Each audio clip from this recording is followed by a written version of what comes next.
Thinking about trading in your Windows life for the open source world of Ubuntu, or maybe you just want both, but worried about losing everything? This video is your safety net for dual booting Ubuntu alongside Windows, guaranteeing your precious data stays put, while setting up a sweet operating system tango.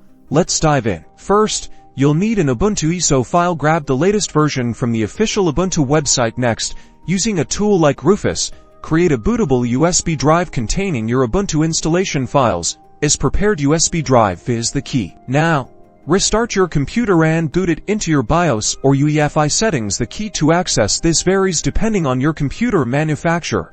Consult your computer's manual or search online for the correct key, and set the boot order to prioritize your USB drive. Make sure you turn off secure boot in your BIOS settings if possible. Boot from the USB. Select Try Ubuntu to get acquainted with the OS, or install Ubuntu on the installation type screen. Select something else. This is critical for dual booting without deleting Windows. You'll encounter the Partition Manager. Identify your Windows partition resides. This exists in Windows partition, creating unallocated space for Ubuntu. This is where Ubuntu will live. In the unallocated space, you'll create partitions for Ubuntu: a root partition indicated by a swap partition, and, ideally, a separate home partition for your important user data, which can be very helpful. Proceed with the Ubuntu installation, choosing the appropriate drive for the grub bootloader. Once the installation is complete, restart the system. You should see a grub bootloader menu, allowing you to select either Windows or Ubuntu. Congratulations, you've successfully dual booted safely, and your data should be completely safe.